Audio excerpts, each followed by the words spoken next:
I'm not sure what they put in the water over there, but they made some pretty good stuff over the years. But let's discuss.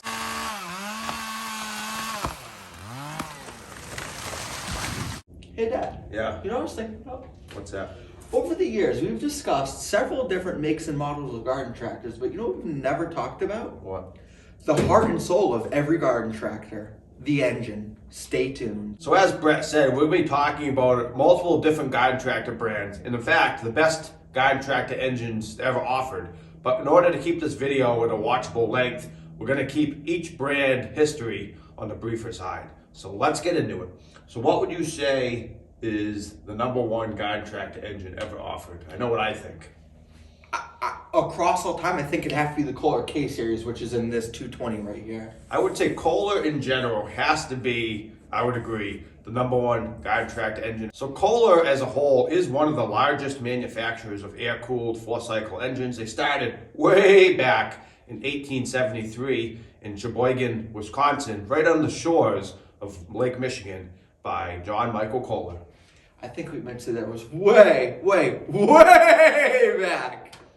So they actually started out by making farm plows and other implements for farming. And you might be wondering if Kohler Plumbing Products is related to Kohler engines. And the answer is yes. Kohler is a very large company. In addition to plumbing products and engines, they also make cabinetry, furniture, tile, and all kinds of other things here in 2025. So as for their engines, Kohler began production of the engines in 1948. And the legendary Kohler K series was started 3 short years later in 1951 with the K90. And over the years, a lot of different garden tractor brands used Kohler. And like we said, I think it's probably the number one brand of engine of any garden tractor in the past. So let's go over some of the brands that utilized Kohler engines.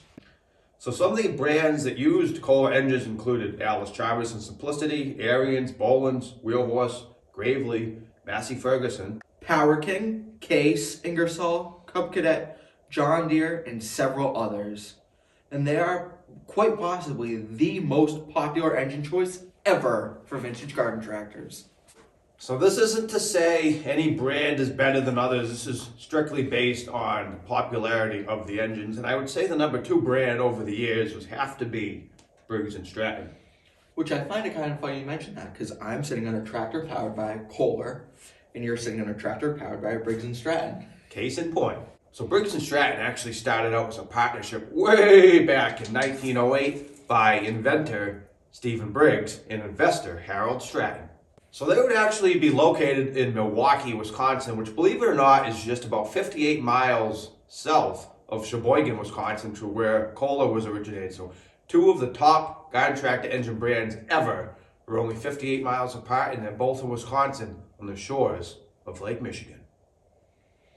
That's really funny when you think about that, with how big the world is, even how big the United States is, and that arguably the 2 biggest engine producers for garden tractors ever are 58 miles apart. Which makes me wonder. Let me know if it makes you wonder too. Let me know if it makes you wonder.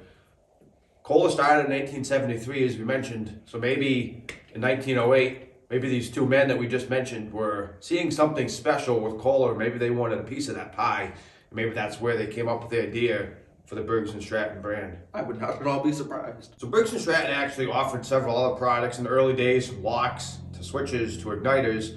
And around 1919 to 1920, they would take over the A.O. Smith motor wheel, and shortly thereafter, the Type P engine was born. This engine powered things such as walk-behind tractors, cultivators, and generators. They would go on to produce several other models such as the U, the FG, and in 1953, they would revolutionize the lawn and garden tractor market with the first lightweight aluminum engine. So over the years, Briggs & Stratton made some real legendary engines just like Kohler, and a lot of brands used the Briggs & Stratton. So let's go over what some of those brands were. Gilson, Sears, Ingersoll, MTD, White, Yardman, and Panzer, amongst many others, would use their engines. And over time, they would go on to introduce the Vanguard line and Quantum lines, as well as even a diesel Briggs & Stratton Daihatsu engine. So, keeping with the theme of engine companies from Wisconsin, let's talk about Wisconsin Engines. Which, by the way, is located in North Milwaukee in Wisconsin on, guess where? Lake Michigan. 3 brands now within a 58-mile radius of each other. What are the odds? That really is insane, though, when you think about it. I know, it really is. When I was doing the research for this video, I was like, you're going to be kidding me. The first 3 brands I happened to research all were within a 50 to 60-mile radius of each other, right in the same area on the shores of Lake Michigan in Wisconsin. I'm not sure what they put in the water over there, but they made some pretty good stuff over the years. But let's discuss Wisconsin Engines. The Wisconsin Motor Manufacturing Company was incorporated in 1909 by Charles John and Arthur Milbrath. So as we stated, they originated in North Milwaukee, Wisconsin in a small shop, and several years later they would end up moving to West Allis, which is in the same general vicinity. But within a 3-year period, they employed 300 people, and they made a full range of engines for automobiles, trucks, heavy equipment, and maritime uses. In around the year 1930, their primary shift would focus to small air-cooled engines, and some of their well-known small engine lines include the AEH, AEN, and VF4 engines. And there were numerous garden tractors that used these Wisconsin engines over the years, including but not limited to Bohlins, David Bradley, Economy, Bush Hog, Shaw, Gardinal, and Montgomery Ward. So despite us starting off with Kohler and then Briggs, I would say Wisconsin was probably one of the earliest garden tractor engines that was really utilized heavily. And I would say one of the best examples, like Brett said, would probably be some of the Bohlins tractors. Bohlins was one of the biggest brands, I would say, that used these old Wisconsin engines. And before the Kohler and the Briggs really are popular, these Wisconsins were used in a lot of different tractors. You know, I'll be honest that when I think of things like Wisconsin engines, I think of tractors like the Bohlins 1050. I think of these old Bohlins as being synonymous with Wisconsin engines. So now that we've thoroughly worn out the shores of Lake Michigan, let's head right about 570 miles northwest of the town of Moorhead, Minnesota, where young David Onen was born, or as his friends like to call him, DW.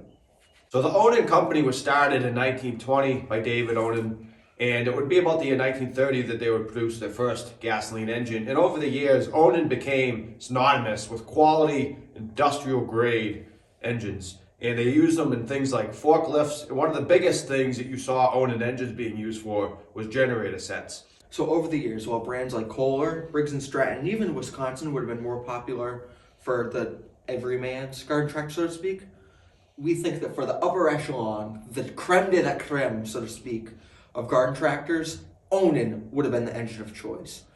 Talking about tractors like the Simplicity Power Max or the Allis-Chalmers Power Max, to tractors like the 446 and 448 Case Ingersoll tractors, or the Cub Cadet 982, they all would have used Onen engines. Gravely 24G, I mean, the list goes on. A lot of the biggest, best, top dog models of different brands chose Onen for their models, and that was for a good reason. The Onens were a very heavy-duty, industrial-grade, smooth-running, torque monster engine of the day.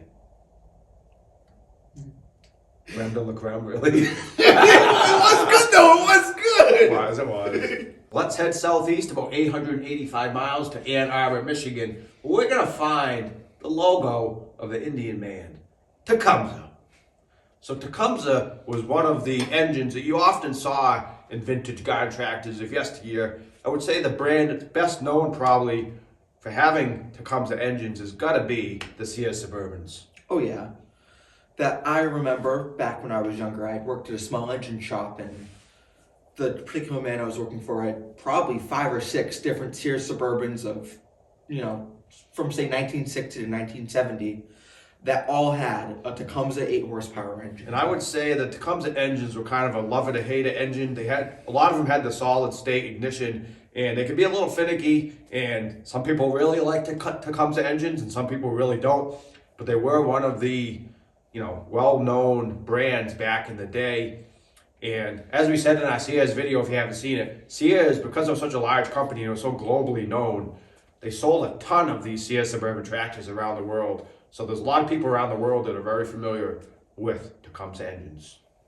Tecumseh would actually enter the small engine market in around 1956. And there would have been some other brands that had also used Tecumseh engines, such as John Deere, Bohlins, and Wheelhorse. And Tecumseh engines are also commonly used on other things other than garden tractors, such as snow blowers, welders, and gensets, just like Onen. All right, Brett, buckle up. all aboard, because we're heading 6,300 miles across the Pacific Ocean to Tokyo, Japan, where we're gonna find Kawasaki. That was badass!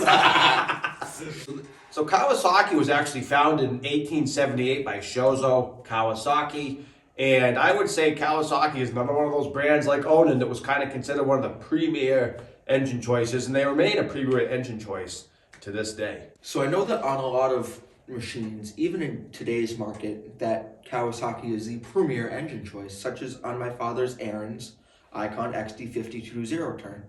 The premier engine choice, which he went with, would have been a Kawasaki. And now you can only get them with a Kawasaki engine. When I got it back in, I think it was 2021, you had choices of engines, and now you could only get them with Kawasaki. So obviously, they're a well-regarded, respected engine, and a lot of people wanted them.